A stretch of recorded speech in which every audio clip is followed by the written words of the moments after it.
Villieläinsairaalan toiminta perustuu eläinsuojelulakiin ja luonnonsuojelulakiin, eli molemmissa on velvoite hoitaa luonnonvaraisia eläimiä, jotka tavataan ja jotka on jonkun vamman tai muun seurauksena siinä kunnossa, että tarvitsevat ihmisen apua.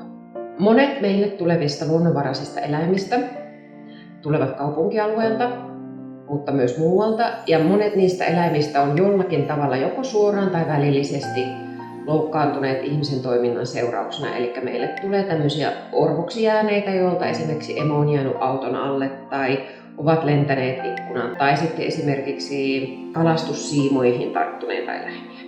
No, hoidokkien määrä on vuosittain noussut, ja tällä hetkellä mennään semmoisessa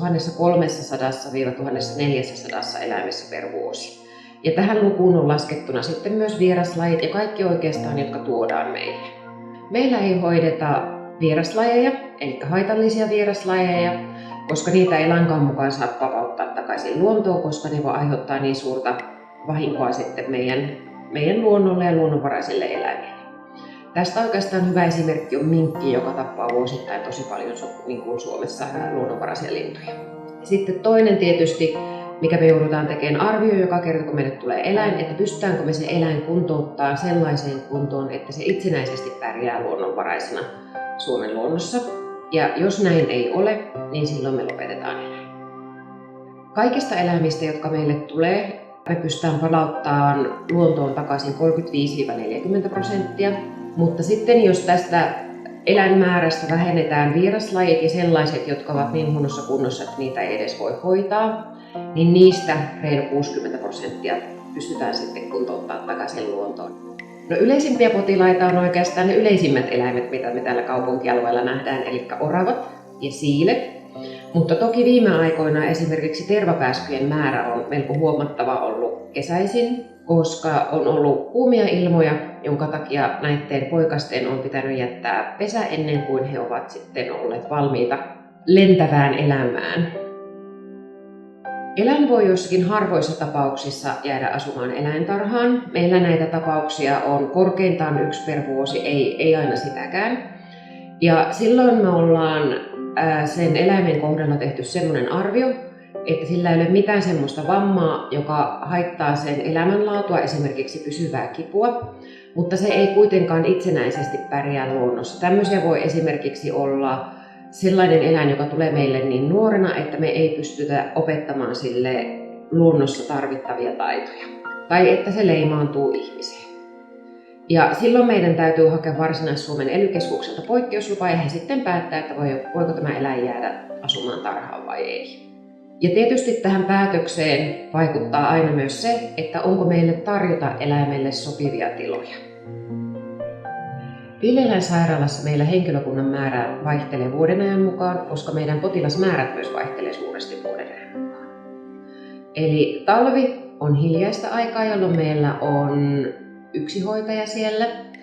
Kesäaikaan, jolloin meille tulee paljon eläimiä, niin meillä on 4–5 hoitajaa siellä kokopäiväisesti. Tämän lisäksi meillä on tietysti muuta henkilökuntaa, eli itse eläinlääkärinä toimin siellä eläintarhan lisäksi, ja meidän biologi myös toimii Villieläinsairaalassa avustavissa tehtävissä.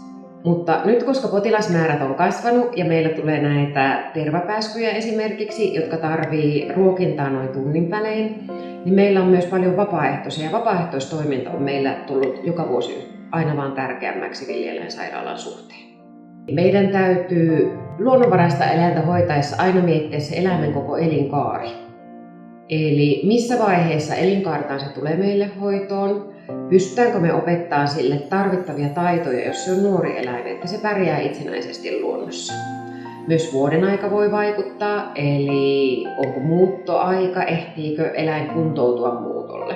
Mitään semmoista vammaa ei voida jättää, joka haittaa sen eläimen elämää luonnonvaraisena, tai sellaista vammaa, joka tarvitsisi jatkohoitoa pidemmällä ajalla.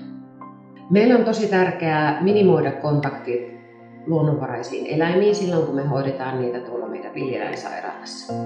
Ja tähän on syynä se, että luonnonvaraisten eläinten ei saisi kesyyntyä eikä tottua ihmiseen, jotta ne sitten mahdollisimman hyvin pärjäisi luonnossa eivätkä sitten hakeutuisi esimerkiksi ihmisten lähettyville tai tulisi niin kuin kerjäämään ruokaa. Meillä villieläinsairaala on myös rakennettu sillä tavalla, että eläimet voivat olla omissa tiloissaan ilman, että niillä on jatkuvaa näkökontaktia ihmiseen. Eli niillä olisi mahdollisimman paljon rauhaa olla omissa oloissaan silloin, kun niitä ei tarvitse aktiivisesti hoitaa. Aina kun luonnossa törmää luonnonvaraiseen eläimeen, niin tulee mieleen, että tarviiko eläin apua tai ei, niin kannattaa ehkä soittaa jollekin asiantuntevalle taholle, esimerkiksi meille, ja kysyä neuvoa. Koska jotkin tapaukset on ihan ilmiselviä, eli siellä voi olla vaikka jalkapoikki tai siipipoikki, ja niistä jokainen pystyy sanomaan, että eläin tarvitsee apua. Mutta sitten meillä on paljon tapauksia, esimerkiksi rusakonpoikaset, lokinpoikaset tai hirvenvasat, joista on ihan normaalia, että ne ovat yksinään luonnossa ja emo käy esimerkiksi rusakonpoikasia ja hirvenvasoja imettämässä muutaman kerran vuorokaudessa, yleensä silleen hämärän aikaan, että ihminen ei näy, ja muuten nämä eläimet on yksin. Mutta se ei tarkoita sitä, että ne ovat hylättyjä.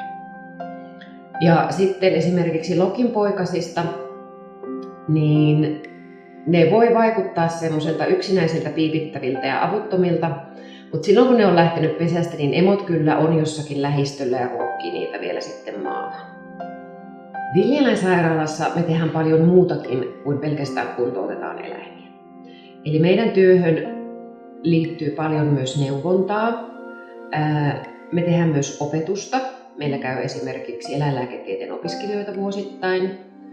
Me tehdään myös paljon tutkimustyötä eri instanssien kanssa. Eli meillä on tälläkin hetkellä useampi tutkimusprojekti yhteistyössä Helsingin yliopiston kanssa.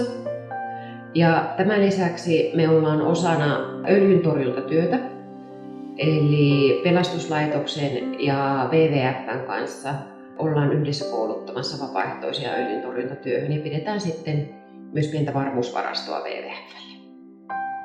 Villieläinsairaalan toimintaa voi tukea esimerkiksi lahjoittamalla rahaa. Meillä on keräysnumero Villieläinsairaalan nettisivuilla ja me otamme lahjoituksia vastaan. Sitten voi seurata meidän sosiaalisen median kanavia ja siellä joskus voi olla pyyntöjä esimerkiksi jotakin ruokatuotetta tai niin kuin tavaraa, mitä me kerätään sitten tuonne Villieläinsairaalalle. Niin sitten voi tuoda niitä. Ja aina voi tykätä siitä, mitä me tehdään. Korkeasaari.